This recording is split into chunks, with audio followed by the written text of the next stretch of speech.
Então é isso, pessoal. Sejam bem-vindos à nossa primeira aula de redes neurais artificiais, nossa primeira aula síncrona da disciplina. E hoje nós vamos fazer uma introdução aos primeiros modelos de redes neurais, né? Os primeiros modelos de neurônios artificiais, na verdade, que são o modelo do Perceptron e o modelo do Adaline.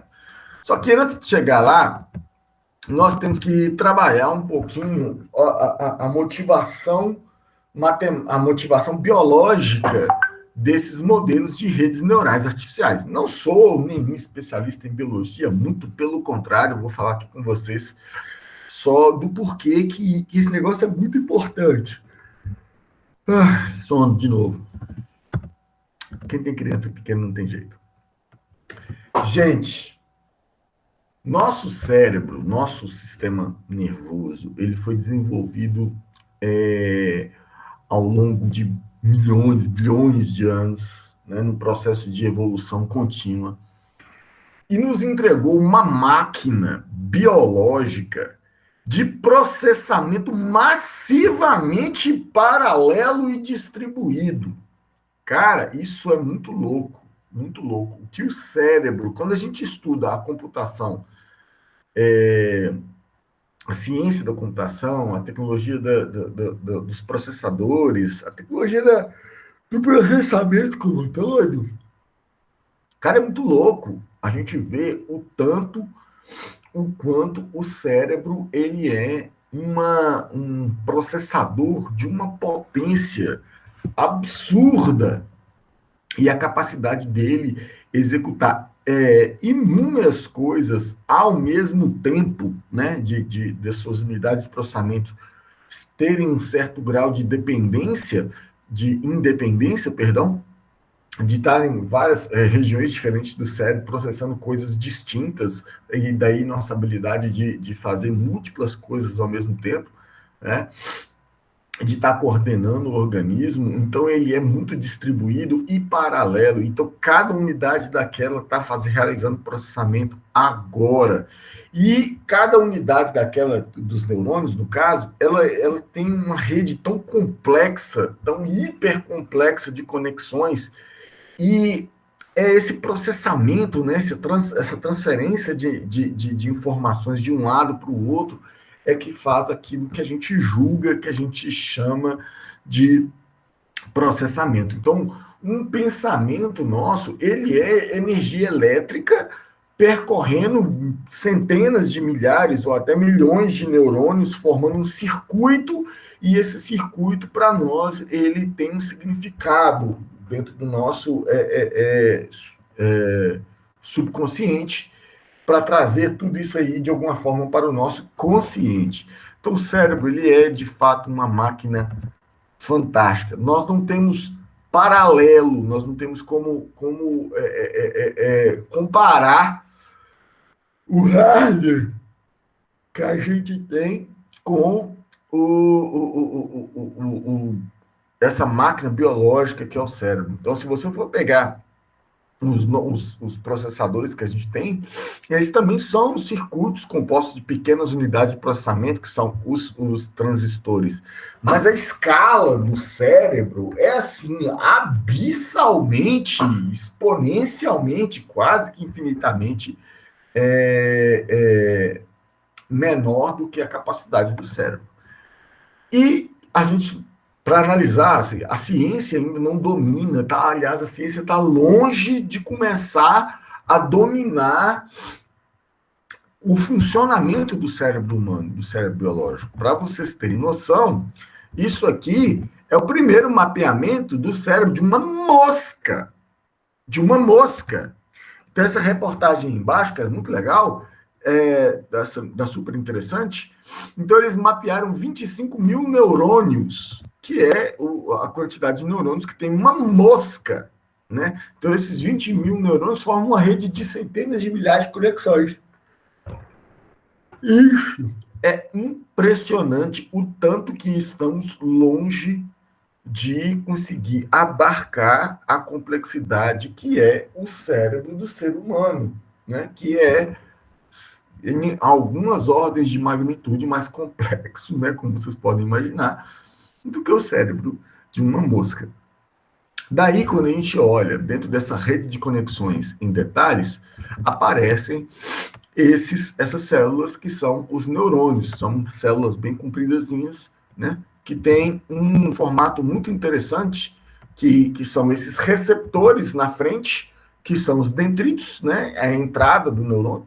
Ele tem um núcleo, o corpo cerebral, e ele tem esse axônio, e no final, as terminações do axônio. O axônio é ele que ele recebe uma série de sinais, de impulsos elétricos, e esse neurônio, devido a uma série de fatores, muitos dos quais a ciência ainda está estudando, ele decide se ele vai propagar esse sinal para frente para as próximas células. Então, os dendritos do neurônio estão conectados com os terminais do axônio de outros neurônios. E é isso aí que a gente chama de sinapse, ou conexão neuronal. Então, os neurônios são conectados com os dendritos de neurônios estão conectados às terminações do axônio de outros neurônios. E aí, essas células, elas recebem impulsos de outros neurônios e eles vão decidir se vai ativar ou se não vai ativar,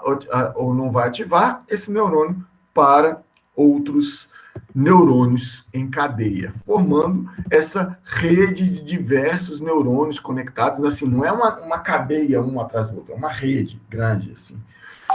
Então, um processamento, um raciocínio, ele requer uma cadeia muito extensa de neurônios, e cada neurônio tem o seu papel que nós ainda não dominamos, a ciência ainda não domina completamente como é feita essa tomada de decisão e de se vai disparar o neurônio ou não.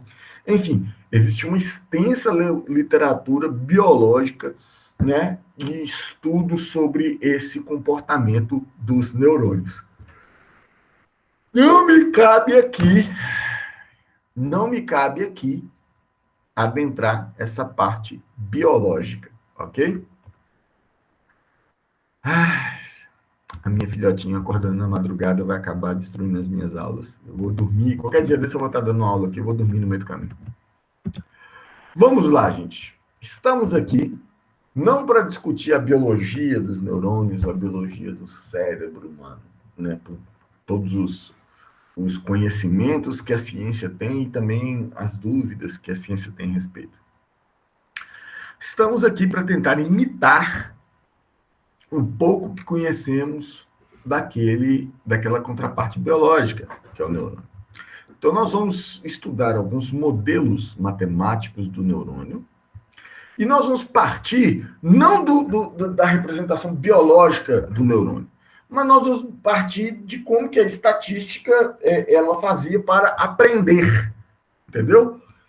Eu tenho um determinado comportamento, um determinado processo da natureza, e eu quero representar esse processo utilizando uma equação. Nesse caso aqui, até uma equação linear. Mas como é que eu vou aprender essa equação, aprender os parâmetros dessa equação para se igualar aos dados? Ou então, o que nós estamos querendo fazer lá na frente? Fazer com que a nossa representação matemática daquilo que é o neurônio, ela simule o processo de aprendizado que nós temos. Nós estamos continuamente aprendendo com coisas, com exemplos e contra-exemplos, e aí a gente vai treinando o nosso cérebro para reconhecer aqueles padrões e atuar em cima deles. Então, a estatística, ela tenta, com esses modelos, simular ou imitar esse processo de aprendizagem. Mas vamos trilhar o caminho aqui partindo dos modelos mais simples. Nós queremos, a partir de agora, representar um neurônio artificial, um neurônio, né? Nosso modelo de neurônio artificial vai representar um neurônio como uma função, certo? F, que recebe um conjunto de dados de entrada, como se fossem os dendritos lá, ok? Ela tem um conjunto de parâmetros, que é esse meu teta aí, que aí é a forma como aquele neurônio lá internamente, ele vai decidir se vai passar esse sinal para frente ou não. E essa função, que recebe essa entrada e tem seu conjunto de parâmetros, vai gerar uma saída, que é esse meu y chapeuzinho, que é a minha estimativa, ok? E aí, essa estimativa, se ele vai propagar o sinal lá para frente pelos terminais do axônio, ok? Então, a minha modelagem matemática de um neurônio, ela é basicamente uma função matemática simples, né? Assim como um neurônio biológico, ele não faz muita coisa sozinho, uma função, um neurônio artificial também, ele não faz muita coisa sozinho, mas ele faz coisas, certo? Ele não faz milagre, mas ele já faz bastante coisa. Mas o, o poder das redes neurais, biológicas e artificiais, está de utilizar um conjunto muito grande de neurônios para formar uma rede, ok? Que nós não vamos ver hoje ainda, nós só vamos estudar neurônios isolados. Então, partindo do pressuposto que a gente tem essa modelagem, eu quero modelar o meu neurônio como se fosse como uma função matemática parametrizável, com o meu θ aí. Por que parametrizável? Por quê? Porque esse parametrizável e esse conjunto de parâmetros é o conhecimento daquele neurônio. É o que ele sabe, é o que ajuda aquele neurônio a tomar a decisão. Então, esse conjunto de parâmetros aí vai depender, obviamente, da função. Nós vamos dar uma olhadinha lá na frente. O que eu quero com esse conjunto de parâmetros, eu quero que vocês entendam com esse conjunto de parâmetros, é que esse conjunto de parâmetros, ele é treinável. Ele é ensinado. Então, eu tenho um conjunto de dados, onde eu tenho os valores de x, e eu tenho um y, que é uma saída esperada para aquele conjunto de x. Ok? Então, toda vez que o meu neurônio gerar uma saída, uma estimativa, que é o y chapéu, ele vai comparar com a saída esperada. E se não forem iguais, eu falo assim, opa, eu estou errando, eu preciso aprender, eu preciso melhorar o meu conjunto de parâmetros para fazer com que o meu neurônio, ele coincida a estimativa que ele gera com a saída esperada. Então, esse aí é o meu processo de treinamento, o meu processo de aprendizado, que a gente quer o treinamento supervisionado. É um processo de otimização para encontrar o melhor conjunto de parâmetros que minimize a distância entre os valores esperados e os valores produzidos pelo neurônio, entre o y e o y chapéu. E aí, obviamente, esse y, né, ele pode ser, se for um problema de regressão, ele é um valor numérico, né? E se for um problema de classificação, ele vai ser um vetor de zeros ou uns, ok? E aí, toda classe também é um problema numérico, ele pode ser convertido para um problema numérico, mas um problema numérico cujo universo ele é discreto e tem apenas dois valores, 0 e 1. Então, a forma mais simples que eu consigo fazer para descrever um conjunto de dados, um processo na natureza, é uma regressão linear. Só que a regressão linear, ela simples, né? A regressão linear simples, ela tem esse formato. Ela tem um número de entrada e gera um número de saída. Entendeu? Então, ele é uma função simples de um número real para outro número real. Ok? Então, a minha regressão linear tem esse formato aqui, ó. Y chapéu é igual a W1, ou seja, o primeiro peso, vezes a entrada, mais esse W0, que a gente chama de intercepto, ou termo de viés, ou bias, né? Bias é viés em inglês, né? Tem gente que lê bias, mas é bias, ok? Então, você pode chamar de intercepto, threshold em inglês, ou viés, enfim. Tem gente que chama simplesmente de termo B, ok? Então, para essa minha regressão linear aqui, eu tenho uma entrada, eu tenho uma saída e tenho dois parâmetros. Então, ela faz isso aqui, ó. Eu tenho a minha entrada, ok? Que é esse meu x. Esse meu x, ele é multiplicado pelo primeiro parâmetro, que é o W1. depois somado com o segundo parâmetro, que é o W0, e gera a minha estimativa Y chapéu. Então, esta aqui é minha regressão linear. A minha função f, que é o meu neurônio, que seria, em tese, por exemplo, o meu primeiro neurônio artificial, ele é esse conjunto de operações aqui. Eu tenho que treinar dois parâmetros. Eu tenho que treinar o W1 e tenho que treinar o W0. Ok? Então, isso aqui é um problema de regressão linear. Aí vocês podem perguntar, mas e o problema de classificação? O problema de classificação, ele é um problema de regressão linear, só que binário. Ou seja, o que é binário? Que tem duas classes. Ou seja, os valores são só 0 e 1. Então, eu pego aquela descrição original e, ao invés de ser uma entrada numérica com outra entrada numérica, eu vou dizer que é uma entrada numérica e uma saída binária. Ou seja, ela só pode ser 0 ou 1. E aí vocês vão ver que tem uma coisa nova aqui na minha equação. Ele tem esse símbolo aqui que eu chamo de símbolo da função degrau. Olha só, se você olhar lá no nosso primeiro, ele não tinha nenhum símbolo. Ele não tinha nenhuma outra função aqui dentro. Certo? Agora, eu tenho essa função que eu chamo de degrau, que é uma função deste valor aqui, ó. O que é essa função degrau, também chamada de função step ou função de Heaviside? Ok? Essa função ela recebe um valor x e ela vai retornar 0 se o meu x for menor ou igual a 0 e vai retornar 1 se o meu x for maior ou igual a 0. Ou seja, se eu quero fazer um problema de classificação e eu tenho duas classes, por exemplo, lá, masculino e feminino, e eu vou dizer que o 0 é o masculino e o 1 é o feminino. Então, eu tenho que me certificar que se eu quiser classificar aqueles valores que estão entrando lá como masculino, eu tenho que garantir que os valores que vão entrar no meu valor X, eles têm que ser menor do que 0. E os valores que eu vou classificar como feminino, eles têm que ser maior do que 0. Beleza? Voltando aqui, esse X de entrada é esse resultado aqui, ó. Eu pego o meu primeiro parâmetro, multiplico pelo valor de entrada e somo mais o meu segundo parâmetro aqui. Isso aqui, se for menor que 0, a saída vai ser 0. Se for maior do que 0, a saída será 1. E aí eu faço a classificação. Ok?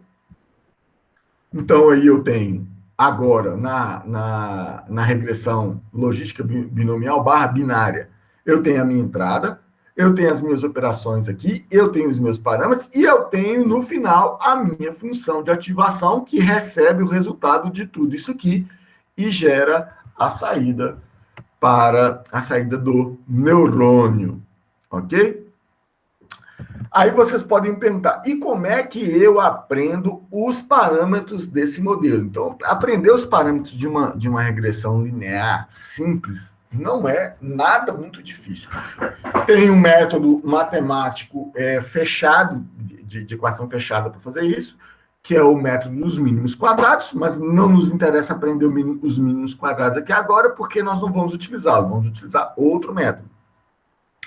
Então, vamos supor, por exemplo, que eu tenho um conjunto de treinamento, que eu chamo de D, e ele vai ter uma variável, porque eu só tenho uma entrada, né? Mas eu tenho N instâncias, eu tenho lá dezenas de instâncias lá no meu código. Então, haverá uma entrada XI e uma saída YI para cada instância J. Aliás, desculpa, vai ter uma entrada XJ e uma saída YJ para cada instância J, de 1 até N. Ok?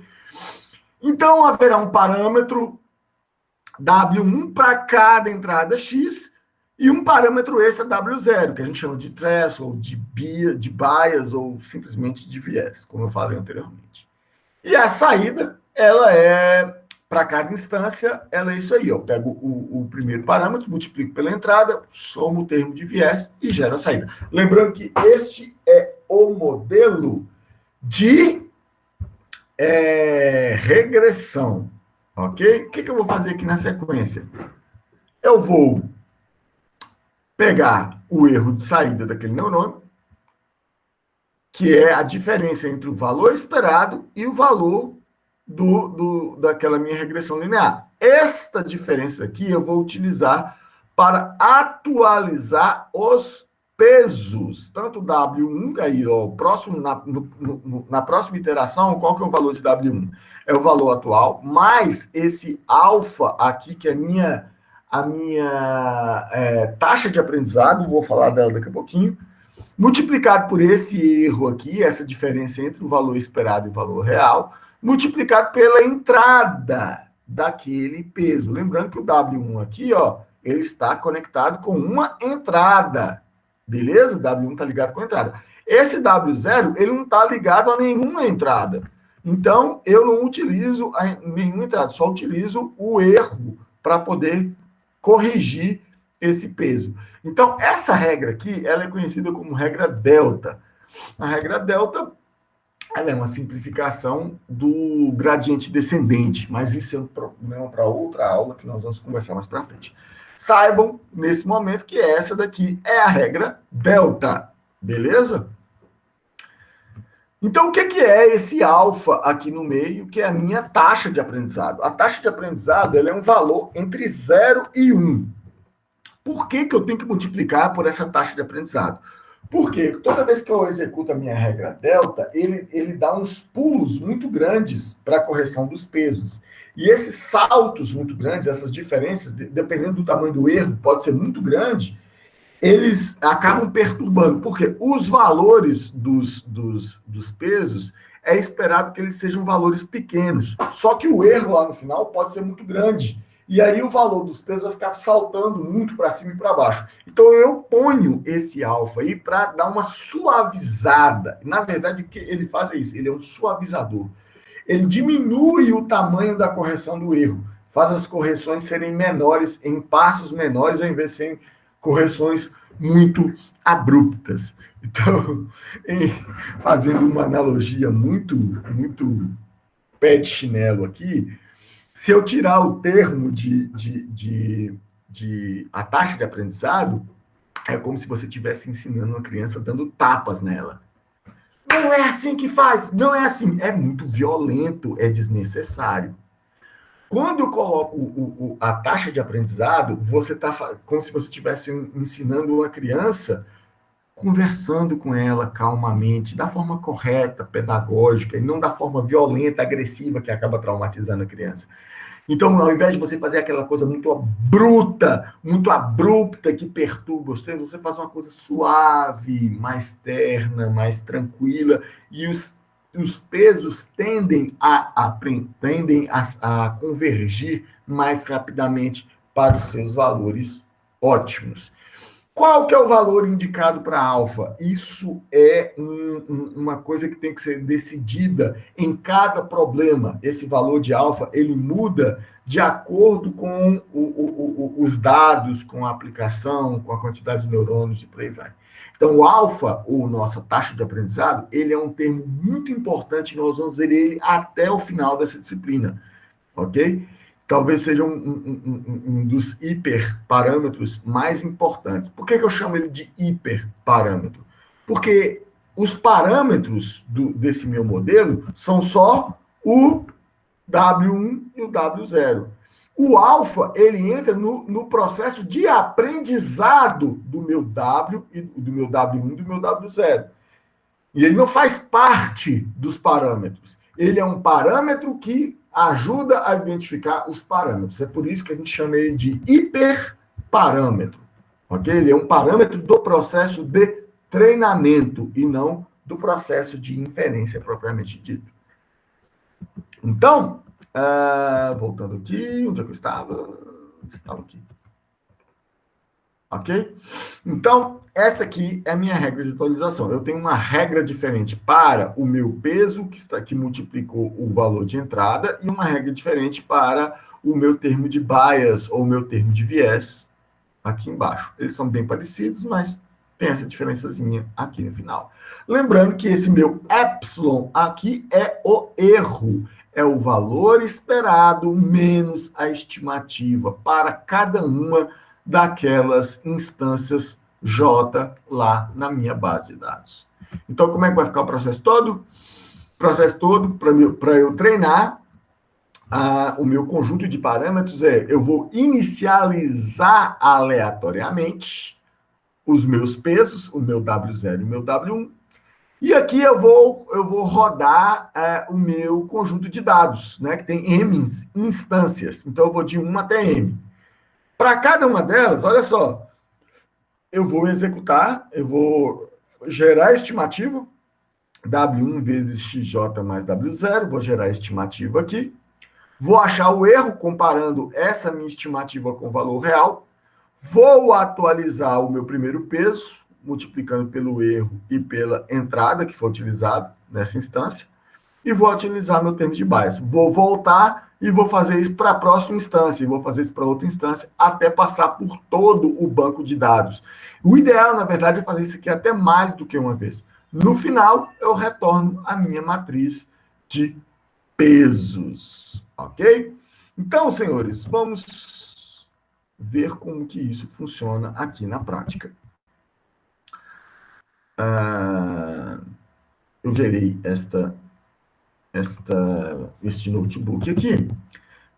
Ele é só a primeira parte. A segunda parte é a primeira tarefa que vocês têm para a semana que vem, ok?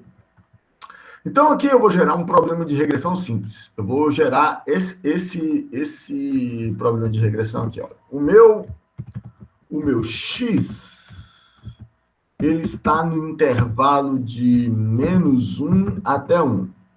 Isso aqui é o meu x. Ok? Meu x, ele está no intervalo de 1 a 1.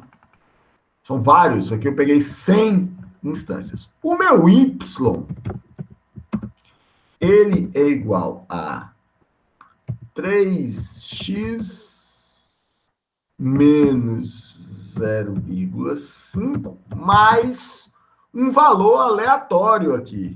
Um valor aleatório qualquer. Matical. N.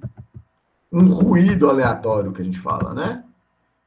Então, o que é esse ruído aleatório? É um valor aleatório que tem média zero, ele varia assim, aproximadamente entre -6 e +6. Só que a maior parte do tempo ele é um valor muito próximo de zero. E ele, se você somar todos eles, a média é exatamente zero. Então, essa aqui é a minha equação. 3x menos 0,5 mais um ruído gaussiano, né, um ruído com média zero, desvio padrão 1, que é gerado por essa função aqui. Então, eu pego aqui, ó, meu x é um valor, são 100 valores igualmente espaçados entre -1 e 1. Para cada um desses valores, eu vou multiplicar por 3, menos 0,5 em todos eles, mais um valor aleatório aqui qualquer. Vou executar isso aqui. E ele gerou este conjunto de dados aqui, ó. Tá vendo? Então, ao invés de plot, eu vou utilizar scatter. Porque aí, esse X. Isso, esses aqui são os nossos dados. Eu estou interessado agora em aprender uma função que descreva esses dados na média. O que isso quer dizer, descrever esses dados na média? Eu não quero pegar um valor de X aqui, eu quero saber exatamente em cima. Eu quero falar em média, né? Porque se ele aprender todos eles aqui, para bater as bolinhas todas uma em cima da outra, significa que eu aprendi o ruído dos dados. Eu não quero aprender o ruído, eu quero aprender o valor, o comportamento médio. Olha só, se eu tirar o ruído dos dados aqui, ele vira uma reta. Tá vendo aí a reta certinha? O que acontece aqui, meus amigos? Isso aqui seriam, esses dados, seria essa função 3x menos meio, se não houvesse ruído. Só que todo dado, toda base de dados tem ruído. Então, o que o meu modelo tem que aprender? Ele tem que tentar descrever aqueles dados independente do ruído. Então, quando eu executo os dados aqui e adiciono ruído, estão lá os dados espalhados. Agora eu quero a função que descreva os dados sem esse ruído. Esse é o desafio, eu quero treinar. uma regressão linear simples, utilizando aquele método que eu mostrei para vocês, para poder descrever esse conjunto de dados. Vamos lá, então. Então, a primeira coisa que eu vou fazer aqui é criar a minha função de saída, né? Que ela pega, eu vou só inverter os parâmetros aqui para manter a nomenclatura lá, que é W1 e o W0 é o primeiro lá, W1, W0, ok? Então, a gerar a saída, minha função f é isso aqui, ó. Eu passo os meus parâmetros, que é o vetor W, e a uma entrada qualquer x. Aí ele vai multiplicar os dois e vai retornar para mim. Agora eu tenho a minha função aprender. A minha função aprender é baseada nesse algoritmo aqui que eu mostrei para vocês. Ou seja, ela é baseada nestas duas funções aqui, que são a regra delta. Então, tá aqui, olha. Só vou inverter aqui. W1, W1, W0, W0. Olha só. Eu vou receber a entrada X, o valor esperado de Y, o meu conjunto de pesos, e esse eta aqui eu vou mudar para alfa, para manter a mesma nomenclatura lá. Vocês vão encontrar a letra grega eta muitas vezes na literatura para designar a taxa de aprendizado, ok? Vocês vão encontrar, aliás, ela sendo referida com diversas letras gregas. Eu gosto de chamar de alfa. Tem muita gente que vai chamar de eta. Enfim, gosto. Ok? W1. Esse aqui é o meu termo, W0, perdão. É o meu termo de bias. Então, eu calculo a saída para aquela entrada, comparo essa saída com o valor esperado, e aí eu vou fazer a atualização do primeiro peso, né? Multiplicando por alfa, somando com alfa vezes o erro, vezes o valor de entrada, e o termo de bias, só alfa vezes o erro. Aqui eu vou retornar o conjunto, vou retornar o erro que eu consegui calcular, e vou retornar o W atualizado, os vetores atualizados. Aqui está a minha função de treinamento. Eu inicializo os meus pesos com valor aleatório, vão ser 2 pesos, né? E aqui eu tenho uma lista de erros para ele me mostrar, ao longo do treinamento, como é que está o comportamento do erro. Então, bora lá. Por que eu fiz esse I aqui de 0 a 10? Aqui só tem um, né? É só um. Não sei por quê. Ah, mas agora eu sei por quê. É porque aqui eu estou fazendo ele só o X mesmo. Ah, aqui é a instância, perdão. O R aqui. Tá, deixa eu descrever aqui para vocês. Eu estou fazendo 10 lotes e com 20 modificações cada. Ok? Então, eu estou fazendo 200. Eu não precisaria nem disso aqui. Poderia ter colocado tudo aqui, ó. 200 aqui. Daria basicamente a mesma coisa. O que eu estou fazendo esses 200 aqui? Eu não tenho 200 valores, mas eu tenho que ficar indo e voltando desses valores aqui, ao invés de pegar eles na ordem, igual eu coloquei lá, a cada momento eu escolho um valor aleatório aqui, ó, dentre esses valores, e aí eu vou treinando.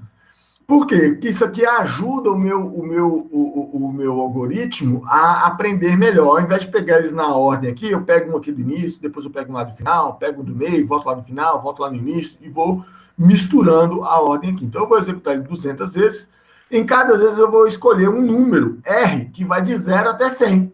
Esse R aqui é o número da instância que eu vou treinar. Eu vou pegar essa instância lá no X, no Y, pegar os meus pesos atuais e a minha taxa de treinamento de 0,2. Aí, no final, eu vou pegar o erro aqui, elevar ao quadrado, só para pegar o erro, o módulo do erro, né?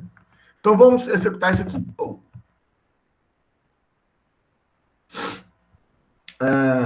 Será que convergiu? O erro ele começou alto, depois foi diminuindo, depois aumentou um pouquinho. Vamos dar uma olhadinha aqui na saída do meu modelo. Deixa eu, ao invés de plot, vou colocar o scatter aqui. Scatter. Isso. Plot. Isso. Tá aqui. Então, o meu neurônio, ó, tô pegando o W, que foi o que eu treinei aqui. Vamos ver os valores do W? Vou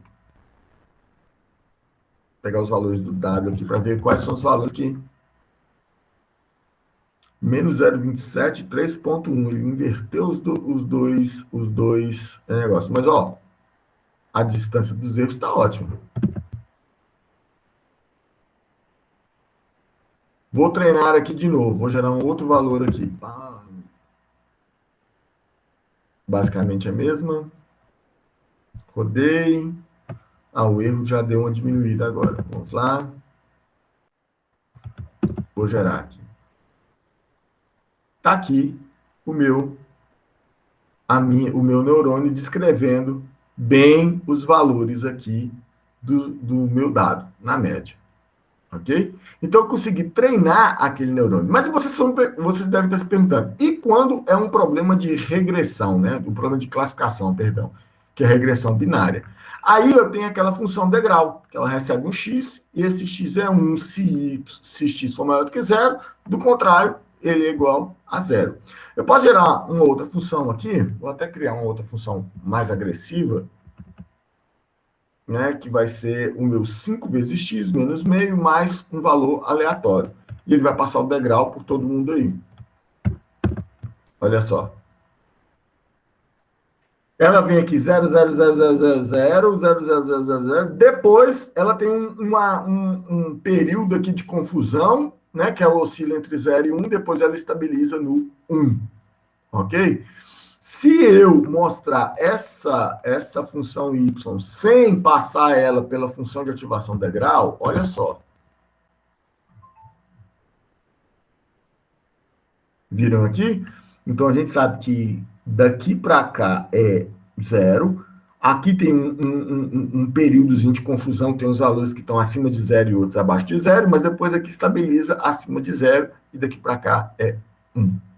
Então, daqui para cá é 0, daqui para cá é 1, e aqui aquela parte de confusão lá. Vou colocar ele aqui na função degrau. Tá aí. Agora eu vou mudar o meu algoritmo de treinamento. A minha saída, ao invés de ser uma saída simples, ela é uma saída binária. Ou seja, ele tem o mesmo W1 mais W0. Aliás, eu atualizei isso aqui? Não, atualizei. W1, W0, W1, W0. Ah, tá certo. Esse daqui é o intercepto e esse daqui é o coeficiente. Tá certo. Beleza. Então, aqui, voltando aqui, estou aqui. Então, aqui é o W1 e de baixo é o W0. Ok? Então, eu tenho o meu W1 vezes x mais 0, e o resultado disso aqui eu passo pela função de ativação degrau. Então, essa é a saída da minha regressão binária. E para aprender, eu só mudo isso aqui, ó, saída binária. Basicamente. A minha saída, meu YT aqui agora, ele é ou 0 ou 1, mas o meu Y aqui também, ele é ou 0 ou 1. Não muda muita coisa. Ok? Então, passo lá, posso fazer a mesma mudança que eu fiz aquela hora aqui. Tá, desnecessário. Isso aqui é porque eu ia fazer o código da regressão multivariada, mas isso aí é tarefa de vocês. Mesma coisa, eu vou fazer 200 repetições aqui. Ele vai escolher um número aleatório entre 0 e 100 para escolher qual das instâncias que nós vamos treinar. Vou pegar aquela instância, o valor de entrada, o valor de saída, o meu conjunto atual de pesos e a minha taxa de aprendizado 0,2. E vou plotar. Tá aqui. É engraçado que agora o erro ele está sempre ou 0 ou 1, ou 0 ou 1, de acordo com as diferenças aqui. Será que a minha função vai aprender agora? Vou colocar o plot aqui pode ficar. YT, saída binária. Tá aqui. A minha função aprendeu bem na parte da zona de confusão, ela fez a transição aqui e aprendeu o ponto certo. O que seria? O que teria acontecido se essa função não tivesse aprendido? Essa reta aqui, ela poderia estar aqui em cima, ou ela poderia estar aqui embaixo, ou ela poderia estar na horizontal, por exemplo. Significa que meu modelo não tinha aprendido esse conjunto de dados, certo? O fato dela estar aqui no meio significa que ela conseguiu ajustar esse conjunto de dados, que vai ser provavelmente se a gente se a gente plotar os dados sem o ruído que eu acrescentei, eles vão ficar em cima dessa reta aqui. A mesma coisa eu posso dizer para cá. Se meu modelo não tivesse aprendido, esse degrau poderia estar aqui, ou ele estaria muito atrás, e não aqui. Ele pode estar em qualquer lugar dessa zona de confusão. Aqui. Assim como a minha reta também passa no meio aqui do ruído. Por quê? Porque essa zona de confusão aqui significa exatamente o ruído dos dados. Então, esse algoritmo de aprendizado, ele é um algoritmo super simples, é um algoritmo bem tranquilo. A gente consegue aprender ele aqui em 10 minutinhos, só pegar a lógica de atualização, né? É o erro. Como é que eu vou atualizar? Como é que eu aprendo os parâmetros do meu modelo? Os parâmetros do meu modelo, eles têm que ser modificados em função do erro da saída, e esse erro, ele pode depender também da entrada. Então, esse valor aqui que estava multiplicando essa entrada, eu tenho que ajustar ele em função do tamanho da entrada e do tamanho do erro. Já esse segundo termo aqui, que não é que ele só somou lá no final, ele é uma função do tamanho do erro. O meu alfa é apenas um suavizador para fazer essas mudanças serem mais suaves, menores, mais tranquilas, ao invés de saltos muito grandes, que aí o erro pode ser muito grande, né? Voltando aqui, a gente tem erros aqui de 20, entendeu? Então, ele faria uma mudança lá no peso de 20. O meu peso aqui, que ele é 3, ele poderia lá estar errado, mas ele poderia estar em 1. Aí, de 1, ele saltaria para menos 19. Então, eu pego o alfa lá e pego o alfa de 0,2, ele vai pegar 0,2 de 19, é 2 e alguma coisa, quase 3. Entendeu? Então, ele vai fazer uma mudança pequena. Uma mudança bem mais suave. Ok, vamos dar continuidade. Então, até aqui a gente viu uma regressão linear simples, com uma entrada e uma saída, e a gente viu como que a gente pode treinar os parâmetros desse modelo, tanto se ele for uma regressão binária, né, binomial, logística, ou se ele for uma regressão linear simples. A questão é agora, e quando eu tenho múltiplas variáveis de entrada? Aí eu tenho uma regressão linear multivariada. O que é essa regressão quer nos dizer aqui? Eu tenho uma função que recebe muitas entradas numéricas, n entradas numéricas, e uma única saída numérica. Então, ao invés de ter um W1 e um W0 aqui no final, que eu até coloquei como B, eu vou ter W1, W2, W3, até WN. Um W, um peso, um parâmetro para cada entrada e mais o termo de viés, que eu costumo chamar de B ou de W0. Então, resumindo tudo isso aqui, a minha saída é igual ao somatório dos pesos ou dos parâmetros multiplicado pelas entradas, mais o termo de viés. Isso aí é basicamente isso aqui. Eu tenho várias entradas, cada entrada é multiplicada por um peso, eu ainda somo mais o meu W0 aqui, que ficou fora, eu somo tudo isso, e essa é a saída do meu, abre aspas, neurônio. né? É a mesma coisa, eu posso colocar uma função de ativação aqui como sendo identidade, né? A entrada é igual à saída. Esse mesmo procedimento que está aqui, eu posso utilizar uma notação de matrizes. Dizer que a minha entrada, o meu valor de entrada, ele é um vetor de tamanho n, certo? E eu tenho também um vetor de tamanho n, que são os meus parâmetros, os meus pesos. Eu multiplico a transposta do vetor de pesos pela entrada, é isso aqui, e somo mais o termo de viés, ou o meu W0, que é exatamente igual a isso aqui. Beleza? Do mesmo jeito, eu tenho a regressão binária multivariada. Eu tenho muitas variáveis de entrada e a saída ela é um 0 e 1. A mesma coisa anterior, gente. Eu tenho muitas entradas numéricas e uma saída binária. Então, eu só tenho a minha função degrau aqui, o meu vetor de pesos multiplicando a transposta do meu vetor de pesos multiplicando o meu vetor de entrada mais o termo de viés. Né? Que é basicamente esse somatório aqui. Desculpa. E aí nós temos, de novo, esse formato aqui. Então, esse formato aqui, ele já começa a lembrar mais aquilo que nós viríamos a chamar lá na frente do perceptron, ou do neurônio artificial. Agora ele tem esse corpo que nós estamos vendo aqui, ele lembra aquele neurônio biológico lá de trás, onde eu tenho os dendritos, que são as entradas, e eu tenho o axônio, que leva à saída, certo? E aí, eu tenho uma combinação linear, que é esse somatório aqui, que é a combinação linear das entradas pelos pesos, e depois essa combinação linear passa por uma função de ativação, que neste caso é a função degrau, e gera a saída do neurônio. Então, senhores, agora nós podemos falar no perceptron, que é o meu primeiro neurônio artificial, que ele foi proposto pelo Frank Rosenblatt lá em 1957, ok?